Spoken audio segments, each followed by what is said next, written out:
My name doesn't matter anymore. Names are for people who exist. And I stopped existing the moment I realized I was nothing more than a ghost haunting my own life. But this story matters because somewhere out there, another woman is standing in front of her mirror, adjusting her engagement ring, telling herself that love conquers all.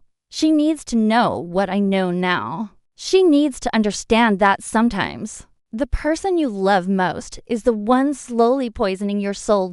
It started 3 years ago. When Kato first brought them home, May, his childhood friend with eyes like melted chocolate and a laugh that sounded like wind chimes, and her younger sister, Yuki, barely 18, with that innocent smile that could make saints sin. He introduced them as old friends who needed a place to stay while they sorted out some family issues. I remember how my heart swelled with pride at his kindness, how I rushed to prepare the guest room, fluffing pillows and arranging fresh flowers like a fool preparing her own execution chamber. The first time I died, I didn't even realize it was happening. It was subtle, like drowning in honey, sweet, warm, suffocating. Kato's attention began shifting in microscopic degrees. A glance that lingered too long on May's face across the dinner table. His phone buzzing at midnight with messages that made him smile in ways I hadn't seen in months. The way he started coming to bed later and later, claiming work stress, while I lay there counting the cracks in the ceiling like a map to nowhere. I told myself it was paranoia. After all, May was everything I wasn't. Effortlessly beautiful, mysteriously alluring, with a past full of romantic tragedies that made men want to rescue her. She would sit in our living room, curled up like a cat in the afternoon sunlight, telling stories of her broken heart while Kato hung on every word like it was scripture. And little Yuki, innocent Yuki, would watch with those wide eyes, learning the art of feminine manipulation from a master. The second death came 6 months later. I walked into our bedroom to find May crying on our bed, her head in Kato's lap while he stroked her hair. She had just received news that her ex-boyfriend was getting married, and apparently, our bedroom was the only place in the entire house suitable for her emotional breakdown. When I stood there in the doorway, a statue of disbelief, Kato looked at me with irritation, not guilt. "Can't you see she's upset?" he whispered harshly, as if I were the intruder in my own sanctuary. "Show some compassion." That night, I slept in the guest room. Yuki found me there at 3 in the morning, her nightgown ghostly white in the hallway light. She sat on the edge of my temporary bed and told me with that sweet, innocent voice that her sister had always been sensitive, that she just needed understanding. Her words were honey, but her eyes were calculating. Even then, a part of me knew. Even then, I chose blindness over sight. The pattern established itself like a cancer spreading through healthy tissue. Every few weeks, there would be a crisis.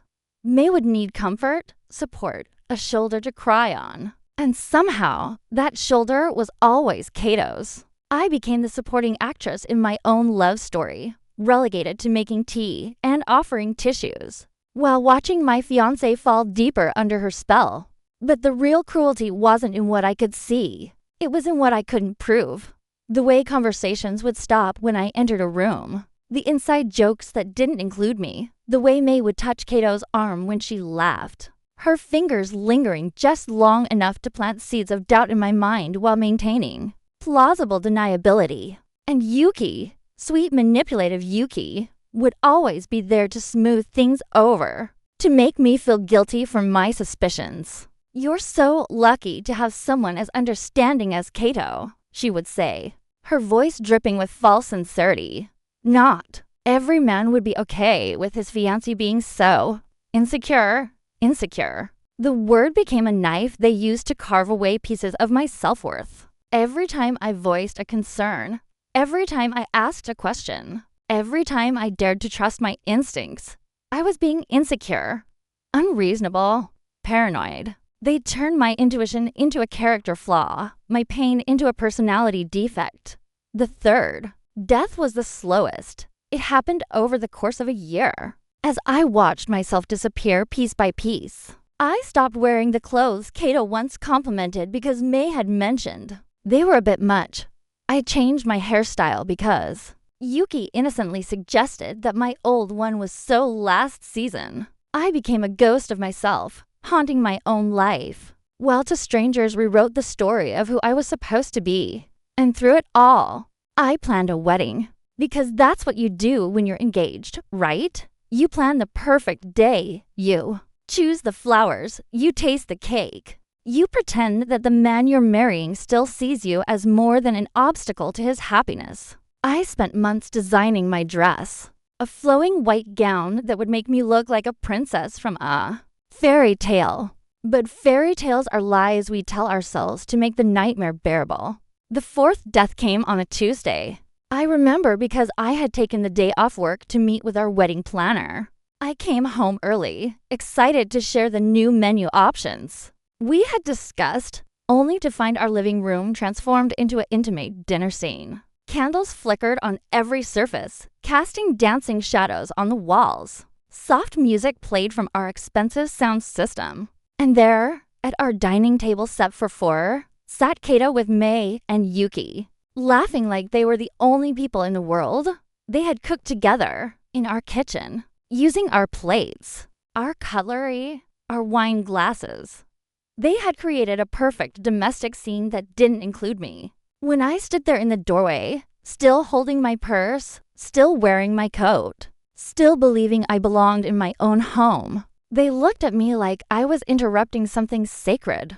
"Oh," May said, her voice carrying just the right note of surprise mixed with mild annoyance. "You're back early." Kato didn't even get up. He just smiled that distant smile I had grown to hate and gestured to the empty chair. "We made dinner. There's enough for 4. 4. Not 3 plus me, 4. As if I were just another guest in my own home. I sat down and ate in silence while they talked around me, through me, as if I were made of glass. They discussed memories I wasn't part of, plans I hadn't been consulted on, jokes I didn't understand. I was a stranger at my own table, eating food prepared in my own kitchen by people who had somehow become more family to my fiance than I was. That night, as I lay in bed next to a man who felt like a stranger, I finally understood what it meant to be haunted. But I wasn't being haunted by spirits or ghosts. I was being haunted by the woman I used to be, the woman who had confidence and self-respect, the woman who would never have tolerated what I was tolerating. She stood at the foot of my bed every night, shaking her head in disappointment, asking me when I had become so weak. The fifth death was different. It came with revelation. I was cleaning our bathroom, scrubbing away the remnants of another day I had survived rather than lived, when I found it. May's earring, delicate and silver, tucked behind our shampoo bottles. Not unusual in itself. She borrowed our bathroom sometimes when hers was occupied. But this earring had been missing for 3 weeks. She had made a production of looking for it, enlisting everyone in the house to help search. We had moved furniture, checked every cushion, gone through every drawer. But it had been in our bathroom all along. Behind the shampoo, in a place where it could only have been left if someone was intimate in that space, if someone was doing more than just washing their hands or touching up their makeup. I held that tiny piece of silver in my palm and felt something inside me crack, not break. That would come later. Just crack, like the first fissure in a dam before the flood. I put the earring back where I found it and went about my day as if nothing had changed. But something had changed. The blindfold I had been wearing for 3 years had slipped just enough for me to see the edge of the truth. I began to pay attention, really pay attention. I noticed how May's shower schedule always coincided with Kato's. How they would both disappear for 20 minutes every morning while I was getting ready for work. How the bathroom always smelled like her perfume when I came home in the evenings. How our towels would be damp when they shouldn't be. I noticed other things too. The way Yuki would create distractions whenever I got close to discovering something. How she would suddenly need help with homework or want to show me something on her phone, or start a conversation about wedding plans. Anything to pull my attention away from what was happening right in front of me. She was the perfect accomplice. Young enough to seem innocent, smart enough to orchestrate the perfect cover. The sixth death was the most painful because it came with hope. Kato announced that the sisters would be moving out soon. They had found an apartment, settled their family issues, and would be leaving within the month. I felt like a woman who had been underwater for 3 years finally breaking the surface and gasping for air. We would be alone again. We could rebuild what we had lost. We could remember how to love each other without an audience. I threw myself into preparation for their departure and our new beginning. I cleaned the house from top to bottom, erasing every trace of their presence. I planned special dinners for just the two of us. I bought new lingerie, made reservations at restaurants we hadn't been to in years, scheduled a weekend getaway for just after they left. I was going to win back the man I loved, fight for what was mine, prove that we were stronger than whatever had tried to tear us apart.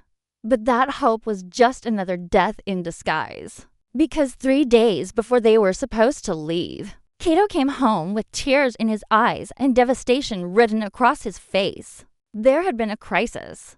May's apartment had fallen through. Yuki had been accepted to a university program. That didn't start for another 6 months. They had nowhere to go. They needed our help just a little bit longer. I couldn't say no. He told me, his eyes pleading for understanding. They're like family. Like family. The words hit me like physical blows. I was his fiancée, the woman who was supposed to become his wife, the person who should have been his family. But somehow, two women who had appeared in our lives 3 years ago had become more important than the woman who had loved him for 5. That night, I locked myself in our bedroom and cried until I had no tears left. Then I sat on our bed, surrounded by the remnants of dreams I had been too naive to protect, and I made a decision not to fight, not to confront, not to scream or throw things or demand explanations. I decided to die, completely this time, to let the woman I had been finally stop breathing, so that something new could be born from her ashes. The 7th death was planned, methodical, beautiful in its simplicity. I began to detach, piece by piece, like a snake shedding its skin. I stopped asking questions about where Kato went or who he was with. I stopped trying to engage May in conversation or win Yuki's approval. I stopped planning our wedding, stopped talking about our future, stopped pretending that we had one. Instead, I became an observer in my own life. I watched from a distance as the 3 of them created a family that didn't include me. I saw how they moved around each other like dancers who had been rehearsing together for years. How they shared looks and touched each other casually, intimately, without thinking about the woman who was paying for the roof over their heads. I documented it all in my mind like a scientist studying a fascinating but toxic ecosystem. The way May would lean against Kato when they watched TV together, while I sat in the chair across from them like a stranger. How Yuki would curl up next to her sister on the couch, creating a perfect tableau of feminine vulnerability that drew Kato, like a moth to flame. How they would stay up late talking in voices too low for me to hear, bonding over secrets I wasn't allowed to share. And slowly, carefully, I began to prepare my exit. Not with drama or confrontation or tearful speeches about betrayal and broken hearts. Those were the tools of someone who still believed she could win. I was beyond winning. I was beyond fighting. I was ready to disappear so completely that my absence would create a vacuum they couldn't fill. I opened a separate bank account and began transferring money in small amounts. That wouldn't be noticed. I found a small apartment across town and paid the deposit in cash. I researched divorce lawyers and restraining order procedures. I made copies of every important document and stored them in a safety deposit box Kato knew nothing about. I was planning my resurrection by orchestrating my death. The most beautiful part was how invisible my preparations were, because I had become so inconsequential in my own home. No one noticed when I started staying late at work or running errands that took longer than usual. No one questioned why I was tired all the time, or why I had stopped caring about maintaining the house. To my usual standards, I was disappearing in plain sight, and they were too busy with their own drama to notice. 3 months into my planned death, something unexpected happened. I started to feel alive again. Not happy. Happiness was still a foreign concept, but alive in a way I hadn't been in years. There was power in having a secret, in knowing something they didn't know. There was strength in making choices for myself, instead of constantly reacting to their choices for me. I began to see myself differently in mirrors. The woman looking back at me wasn't the pathetic, insecure creature I had become. She had sharp eyes and a mysterious smile. She had secrets and plans and a future that belonged only to her. She was someone I wanted to know, someone I was curious about. For the first time in 3 years, I was interested in my own story. The 8th death was accidental but perfect. I overheard them talking one night when they thought I was asleep. Their voices carried through the thin walls of our house, weaving a conversation that finally gave me the closure I hadn't known I needed. They weren't even trying to hide it anymore. The pretense had become too exhausting, and they had grown, comfortable in their assumption that I was too weak and too blind to ever figure out the truth. May was pregnant, had been for 2 months, and she wasn't sure if the baby was from her ex-boyfriend or from Kato. Yuki was coaching her on how to break the news, how to spin the story so that Kato would feel responsible. Regardless of paternity, they talked about me like I was a problem, to be solved rather than a person to be considered. She'll blame herself, Yuki said with the casual cruelty of someone who had never loved anything more than her own comfort. She always does. She'll think she drove you away. Will she leave? May asked, and I could hear the hope in her voice. Eventually, Kato's voice, tired and guilty, but not guilty enough. She's stronger than she looks. She'll rebuild her life. They were planning my future like they had planned my destruction, without consulting me, without considering what I might want, without acknowledging that I was more than just an obstacle to their happiness. They had written me out of my own story so completely that they couldn't imagine. I might have a few chapters left to write myself. I lay in the darkness, listening to them plan my demise, and I smiled, because they had no idea that their victim had already escaped. The woman they were talking about, the weak and pathetic creature who would blame herself and quietly disappear. She was already dead. I had killed her myself, carefully and lovingly, over the past few months. What remained was someone they had never met, someone who had been forged in the fire of their betrayal and tempered by the ice of their indifference. The 9th death was a celebration. It came on the morning I realized I felt nothing for any of them.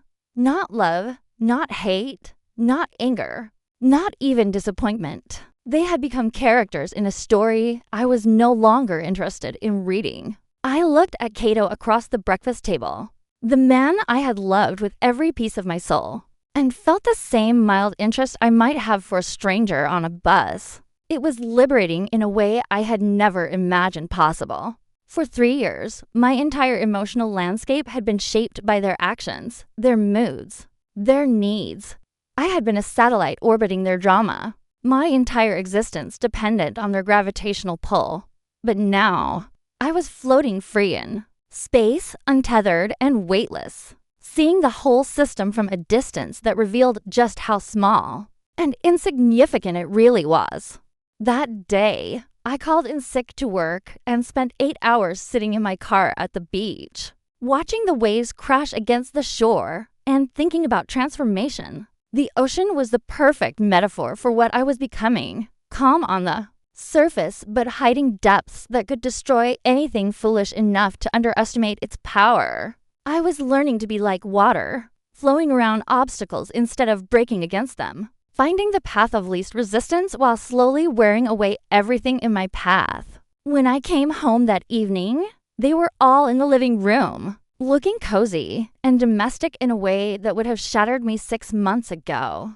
Now, I observed them with the detached interest of an anthropologist studying an alien culture. They had created their own little world within the world I was paying for, complete with inside jokes and shared rituals and unspoken hierarchies. It was actually quite fascinating from an academic perspective. "Where were you today?" Cato asked. And I could hear the mild annoyance in his voice that I hadn't been available to play my usual role as the ignored provider. "Thinking," I said, which was the truth, and also a warning he was too self-absorbed to recognize. The 10th and final death was scheduled for a Tuesday in November. I had chosen the date carefully, 3 days before Thanksgiving, when the symbolism of gratitude and family would add the perfect touch of irony to my disappearance. I had spent weeks perfecting every detail, choreographing my exit like a ballet dancer preparing for the performance of her life. I took the day off work, telling my boss I had a medical emergency. In a way, I did. I was performing surgery on my own life, removing the cancerous parts so that something healthy could grow in their place. I spent the morning at the bank, closing our joint accounts and transferring my portion to my new account. I went to the phone, company, and removed myself from our shared plan. I visited our insurance agent and updated my beneficiaries, removing Cato's name from every policy. Each task was performed with the calm precision of someone who had already died and was simply arranging the details of her own funeral. I felt no sadness, no anger, no regret. I was a surgeon operating on a patient I felt nothing for, making clean cuts that would heal better than jagged tears in the afternoon. I went home one last time. The house was empty. They were all out somewhere, probably together, probably discussing me without realizing they were planning their own ruin. I moved through her home like a ghost saying goodbye to the places where she had lived and loved, and died multiple times over. I packed one suitcase with clothes that had never been criticized or modified to please someone else. I took my grandmother's jewelry, my books, my photos from before I met Cato. I left behind everything we had bought together, everything that belonged to the life I was abandoning.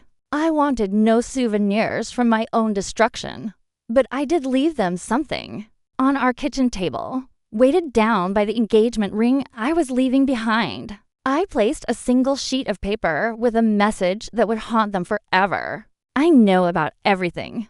I've known for months. I'm not leaving because I'm weak or broken or unable to fight for what I want. I'm leaving because I realize you're not worth fighting for. The woman you thought you were destroying was stronger than any of you imagined. She just chose to save herself instead of trying to save people who were already lost. Don't look for me. Don't contact me. Don't try to explain or apologize or justify what you've done. You're all exactly who you chose to be, and so am I. The difference is, I chose to be someone I can live with. I left the ring on top of the note and walked out of that house for the last time. I didn't slam the door or look back or perform any of the dramatic gestures that might have given them closure. I simply disappeared, stepping out of their story as quietly as I had been written out of it. I was in my new apartment, unpacking my single suitcase, when my phone started ringing. First Cato, then May, then Yuki, then Cato again. I watched their names light up my screen like desperate prayers to a god who was no longer listening. I let every call go to voicemail, but I didn't delete them. I saved each one as evidence of what their guilt sounded like when it finally caught up with them. The first voicemail was Cato, his voice shaking with a panic I had never heard before. "Where are you? Your ring is here, but you're gone. Come home. We need to talk. This isn't what it looks like. Come home." The second was May, crying in a way that sounded real for the first time since I had known her. "I'm sorry. You have to know how sorry I am. It wasn't supposed to happen like this. Please call me back. Please give us a chance to explain. The third was Yuki, her innocent mask finally slipping to reveal the calculating woman underneath. You can't just disappear. What are we supposed to do now? You can't leave us like this. It's not fair. Not fair. After 3 years of systematic psychological abuse, after being gaslight and manipulated and slowly erased from my own life, she thought my escape wasn't fair. The irony was so perfect, it was almost beautiful. The calls continued for 3 days.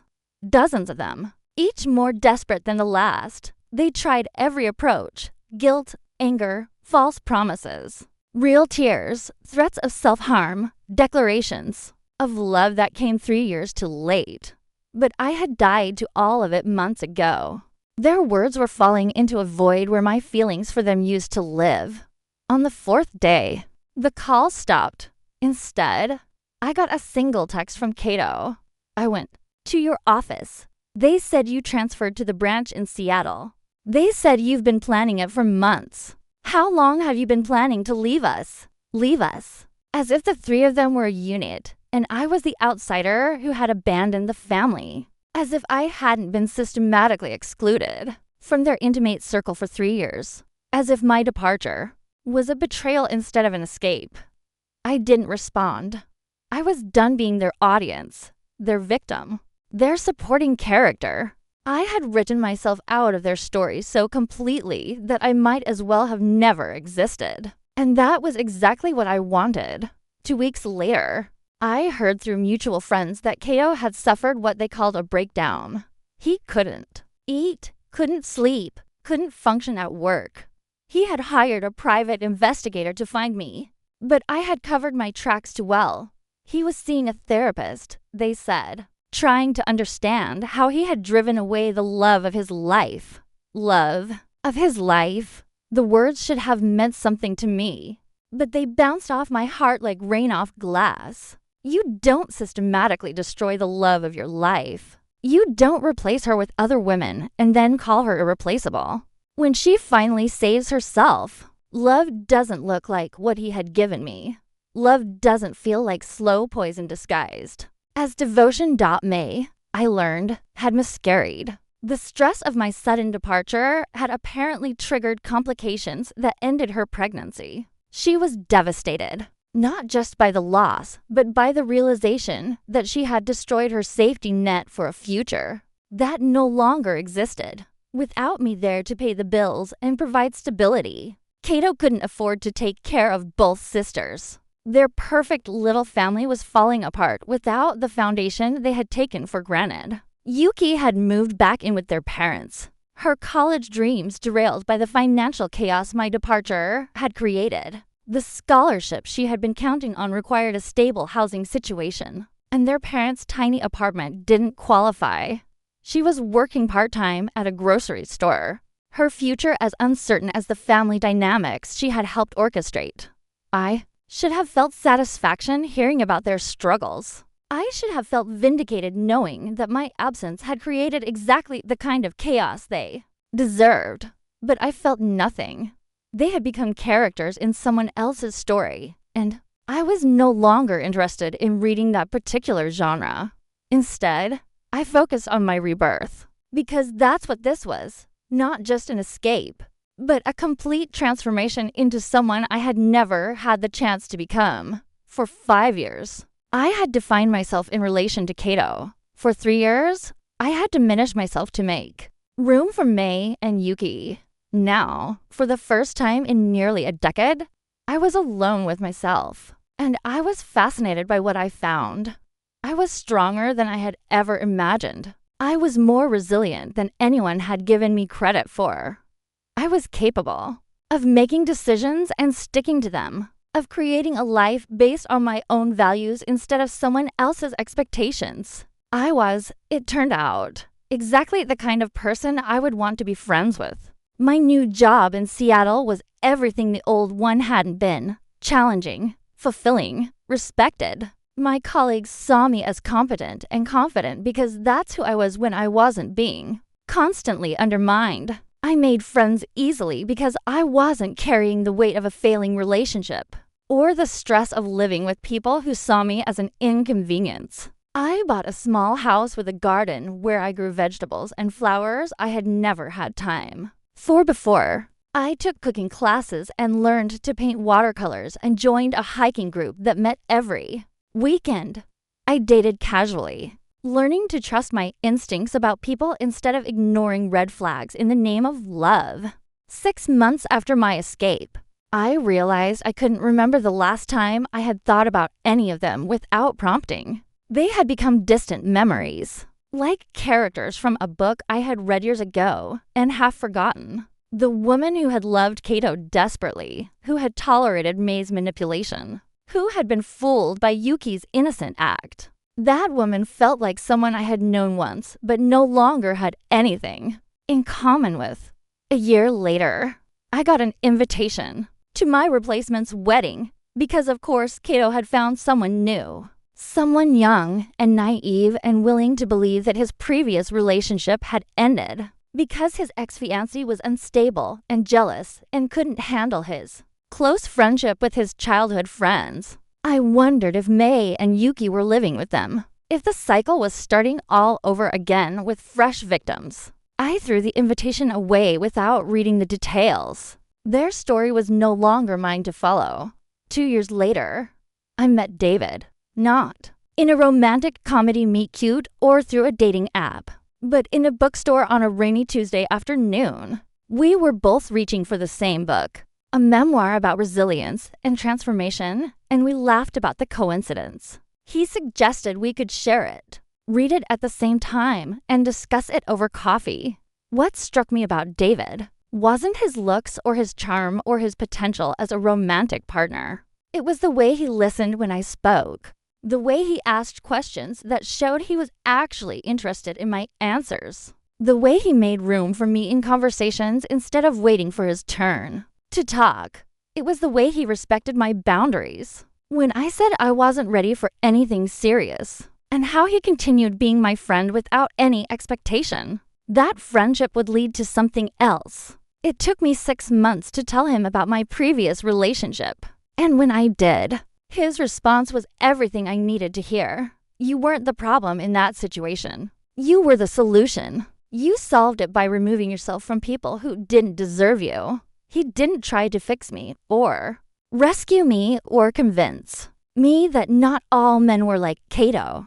He simply saw me as someone who had survived something difficult and come out stronger on the other side. He was interested in who I was becoming, not who I had been or who I might be willing to change into for his benefit. We've been together for a year now, and I'm still surprised by how easy love can be when it's with the right person. There are no games, no manipulation, no walking on eggshells or trying to decode hidden meanings. We're honest with each other, even when the truth is difficult. We support each other's growth instead of trying to diminish each other to feel bigger. We're building something together instead of one person sacrificing everything for the other's comfort. Sometimes people ask me if I regret how I handled my situation with Kato. They think I should have fought harder, communicated more, demanded explanations and apologies. They think I gave up too easily, that I should have tried counseling or confrontation or dramatic gestures to win back what was mine. But they don't understand what I learned in those 3 years of slow death and 6 months of careful planning. Some battles aren't worth fighting, not because you can't win, but because winning would require you to become someone you don't want to be. Some people aren't worth saving, not because they're beyond redemption, but because saving them would cost you your own soul. I chose myself. I chose to be reborn as someone who wouldn't tolerate betrayal disguised as love, manipulation disguised as need, or cruelty disguised as care. I chose to become someone strong enough to walk away from situations that required me to be smaller, weaker, less than what I was capable of being. The woman I am now would never have allowed what happened to me then. She would have recognized the red flags, trusted her instincts, and removed herself from toxicity before it could poison her completely. She would have chosen loneliness over bad company, uncertainty over false security, and self-respect over being loved by people who didn't really see her as worth loving. That's what rebirth really means.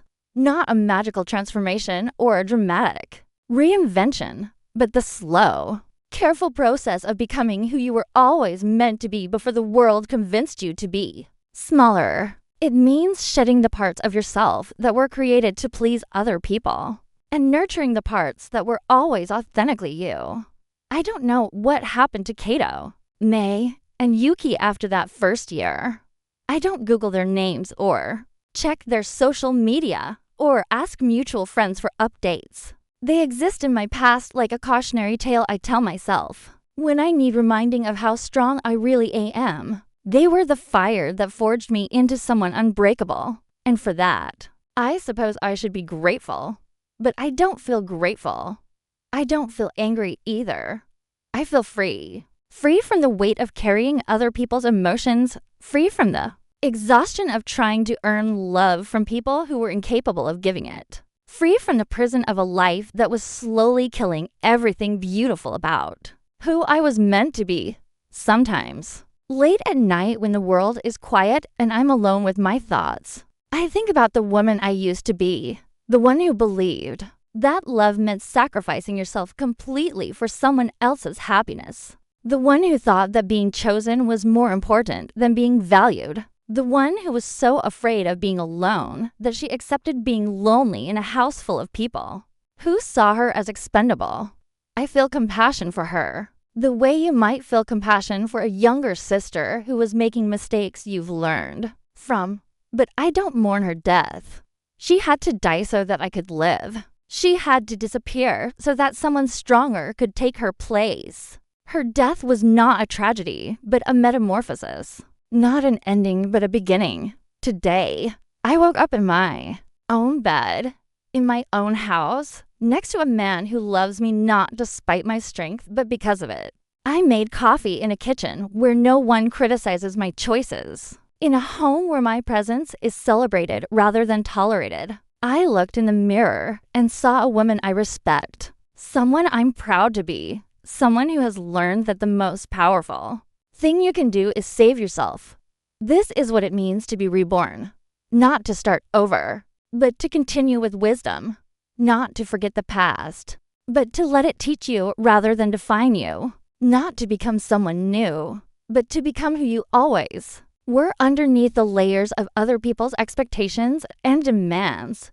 I am reborn, and I am exactly who I was always meant to be. The woman who left first, who chose herself, who collapsed an entire house of cards simply by refusing to hold it up anymore. The woman who discovered that sometimes the most powerful thing you can do is disappear from people who took your presence for granted. And if Kato collapsed in shock when I left, well, that's what happens when you build your happiness on someone else's pain. That's what happens when you take for granted the very thing that was holding your world together. That's what happens when you finally push someone so far that they remember they were never trapped. They were just choosing to stay. I chose to leave first, and in that choice, I found myself.